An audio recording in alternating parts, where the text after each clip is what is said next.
کے جنہوں نے آج فساد کو مسترد کیا ہے. میں ایک اور پیغام وزیر اعظم شہباز شریف صاحب کی طرف سے دینا چاہتی ہوں کہ آئیں یوم تکبیر منائیں اور 14 اگست کو پاکستان کی 75ویں گولڈن جوبلی منانے کے لیے پاکستان کی عوام کو انوائٹ کیا جاتا ہے. تمام طبقے کے لوگوں کو انوائٹ کیا جاتا ہے, نوجوانوں کو انوائٹ کیا جاتا ہے. اب پاکستان آج کے بعد صرف خوشحالی کے سفر کو سیلیبریٹ کرے گا, ملک کے اندر ترقی کے سفر کو سیلیبریٹ کرے گا, اور انشاءاللہ پاکستان کی عوام کے ساتھ مل کے دوبارہ سے پاکستان کی جو دنیا بھر میں متاثر ہوئی ہے عزت, اور پاکستان کی ترقی, پاکستان کی خوشحالی, عوام کا روزگار, نوجوان کا روزگار, اور پاکستان کے اندر تمام وہ صوبے جو ان کی نالائکی, نااہلی, چوری اور کرپشن کی وجہ سے بند پڑے تھے, اس کی بحالی کی مبارکباد پاکستان کی عوام کو دینا چاہتی تھی. جی, اور ایک اور بات جی, میں جو یاسین ملک صاحب کا فیصلہ آیا ہے دہلی کورٹ سے, میں اس کی شدید مذمت کرتی ہوں, اور میں یہ بھی کہنا چاہتی ہوں کہ یاسین ملک صاحب کو کوئی free trial, access to counsellor, ان کی بات, فریڈم آف ایکسپریشن, کسی قسم کا کوئی ایکسیس نہیں. تہاڑ جیل میں ان کو رکھا گیا تھا. آج عدالت میں بھی انہوں نے اس بہادر بیٹے کے لیے کی طرح جس نے تنہا آزادی کی یہ جنگ اور اس کی ترجمانی کی ہے, آج ہندوستان میں دہلی کی کورٹ سے انہوں نے چند سوالات کیے جس کے اوپر کوئی جواب نہیں آیا. یہ ہیومن رائٹس کی بھی بھارت وائلیشن کر رہا ہے, اور اس کے بعد یہ تمام ان اگریمنٹس کی وائلیشن ہے, سول رائٹس کی, بیسک ہیومن رائٹس کی وائلیشن ہے, فریڈم آف ایکسپریشن کی وائلیشن ہے, جو 75 سال سے ہم دیکھ رہے ہیں کہ کس طرح بربریت اور ظلم کے ساتھ یہ بھارتی ایجنڈا ہے. ہم اس کو بھی مسترد کرتے ہیں, ہم اس سزا کو بھی مسترد کرتے ہیں, اور انشاءاللہ ہم یہ آواز بلند کرتے رہیں گے. آپ کو یاد ہوگا آج سے 4 دن پہلے وزیر اعظم کی ہدایت کے اوپر کشمیر افیئرز کی منسٹری, ہیومن رائٹس کی منسٹری اور لا منسٹری کو یہ ہدایت جاری کی تھی وزیر اعظم نے کہ یہ اس کو ٹیک اپ کیا جائے, جس کو کیا گیا, اور انشاءاللہ یہ اس طرح کے فیصلے یاسین ملک اور کشمیری عوام کی کسی طرح بھی حوصلوں کو پست نہیں کر سکتی. یہ وہ خوف ہے جو آج نظر آ رہا ہے ایک شخص کے بولنے سے, ایک شخص کے اور آزادی کی بات کرنے سے. اگر ڈر نہیں لگتا تو یاسین ملک کو بولنے دیا جائے. یہی ہمارا مطالبہ تھا, اور ان کو ان کی سنوائی ہو, اور انہوں نے آج جس طرح اپنا مقدمہ لڑا ہے کورٹ کے اندر, میں اس کو بھی خراج تحسین پیش کرتی ہوں.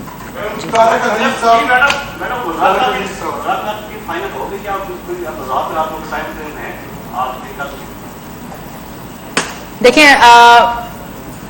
میں نے پہلے جب ٹی وی چینلز پہ چلا تو میری سٹیٹمنٹ بھی آئی تھی کہ کسی قسم کا کوئی مذاکرات یا کسی قسم کا کوئی معاہدہ طے نہیں پایا. اس کے بعد سپریم کورٹ کا ایک ڈیسیجن آیا ہے جس کے مطابق انہوں نے مذاکراتی ٹیم گورنمنٹ نے اور حکومت نے بنا دی ہے, اور اس کا مذاکرات میرے خیال میں رات کو ہونا طے پائے ہیں. اور جس طرح یہ کوئی معاہدہ اور مذاکرات ہوں گے اس کو پاکستان کی عوام کے سامنے لایا جائے گا, کیونکہ یہ ٹولہ جو فسادی ہے, فتنہ ہے, اس سے پہلے یہ عوام سے جھوٹ بولے, ہم عوام کو اس معاہدے کی تفصیل بھی بتائیں گے, اور جو جگہ متعین کی جا رہی ہے جلسے کے لیے اس کے بارے میں بھی بتائیں گے. اور اس کے بعد یہاں آ کر عمران خان صاحب جتنے بھی لوگ ہیں سامنے ان سے تقریر کریں اور پھر گھر جائیں, اور ملک کی تعمیر میں, تخریب میں نہیں, ملک کی تعمیر میں اپنا حصہ ڈالیں, جو آپ کے نصیب میں تو ہے نہیں, لیکن کوشش کریں, شاید اللہ تعالیٰ مدد کرے گا.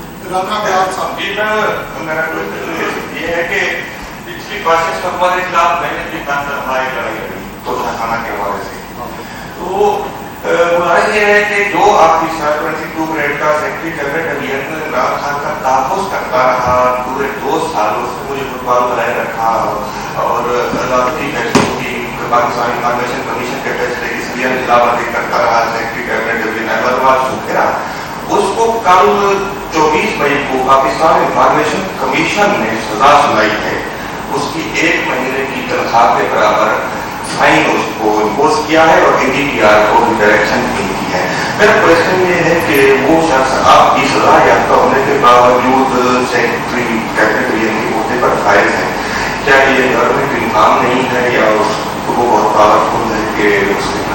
نہیں ایسی کوئی بات نہیں ہے، اور اس کی تفصیل میں نے منگوائی ہے، جیسے ہی تفصیل سامنے آتی ہے تو اس کے مطابق فیصلہ ہوگا.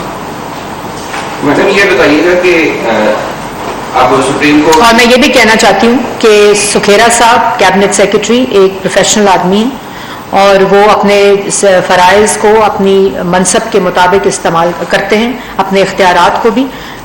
اس کے بارے میں یہ ضرور تفصیلی بات بتانا چاہتی تھی، باقی چیزیں جو سامنے آئیں گی اس کے مطابق فیصلہ ہوگا. یہ بتائیے گا کہ اب سپریم کورٹ کی جانب سے گائیڈ لائنز دے دی گئی ہیں اور پاکستان تحریک انصاف کو اسلام آباد میں وینیو فراہم کرنے کے لیے بھی کہا گیا ہے، تو اب کیا معاملات کس طرح حکومت اور جو پاکستان تحریک انصاف ہے اس کے درمیان طے ہوں گے؟ کیا اب بات چیت کے عمل کا آغاز کیا جا رہا ہے اس حوالے سے؟ دیکھیں، ہم نے پہلے کہا تھا، پہلے ہم نے بات کر دی تھی کہ خونی مارچ اور فسادی مارچ کا اعلان کریں گے تو آپ کو اجازت نہیں ہے کسی قسم کی، کیونکہ فسادی مارچ اور لشکر کشی اور مسلح جتھا جو ہوتا ہے وہ کسی قسم کی جمہوریت نہیں ہے، اور عوام کی حفاظت اور عوام کی سیکیورٹی حکومت وقت کی ذمہ داری ہوتی ہے، جس کو آج نبھایا گیا ہے. اور جو مذاکرات ہیں وہ اسی روح سے، اسی اسپرٹ سے اس کے اوپر مذاکرات اور معاہدہ ہوگا.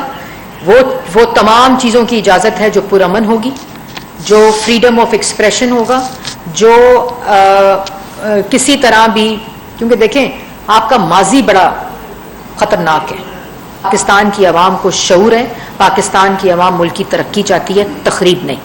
میں مریم دو سوال ہے. ایک تو انٹرنیٹ کے حوالے سے آ رہا کہ آپ نے آرڈر جاری کیا کہ انٹرنیٹ بند کر دیا جائے. دوسرا، فیض آباد اور دوسرے راستے کھل چکے ہیں، لوگ آنا شروع ہو گئے ہیں. اگر عمران خان بیٹھنے کا اور ڈی چوک کی طرف جانے کا اعلان کر دیتے ہیں تو کیا دائیں عمل ہوگا؟ اور مذاکراتی کمیٹی نے کیا مسلم لیگ نون کے ٹیم جو بتایا جا رہا ہے تعلیم کے علاوہ حلقوں میں سے کچھ؟ دیکھیں، مذاکرات کی میں یہ بھی بتاتی چلوں، بڑی امپورٹنٹ انفارمیشن آپ لوگ ضرور رپورٹ کریں. مذاکرات کی اور معاہدے کی پٹیشن سپریم کورٹ میں عمران خان صاحب لے کر گئے ہیں، یہ میں واضح کر دوں. اور اب جو پٹیشن لے کر گئے ہیں اس پہ جو سپریم کورٹ کا فیصلہ ہے اس کے پابند ہیں. اس کی اگر وائلیشن ہوگی تو پھر کنٹیمپٹ آف کورٹ ہوگی.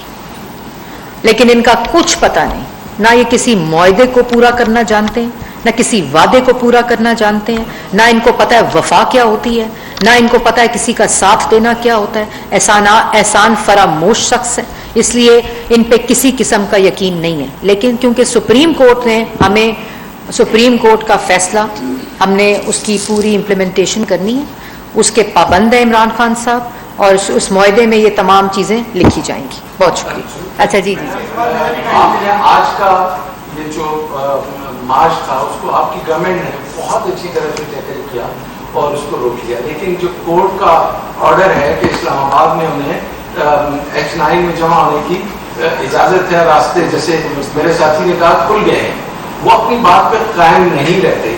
اس کے لیے کوئی اسٹریٹجی ہے کہ ان کو اسی جگہ تک محدود رکھنے کے لیے آپ کو اقدامات اٹھا رہے ہیں؟ ابھی اگر آپ اپنی سکرینز پر دیکھیں، جو آپ کو شاید ابھی نظر نہیں آ رہا کیونکہ آپ لوگ پریس ٹاک میں بیٹھے ہیں، کہ ڈی چوک کے اوپر اس وقت جو مسلح افراد ہیں، جو بھی مجھے سکرین پر آ رہا ہے، انہوں نے میدان جنگ بنا دیا ہے ڈی چوک کو.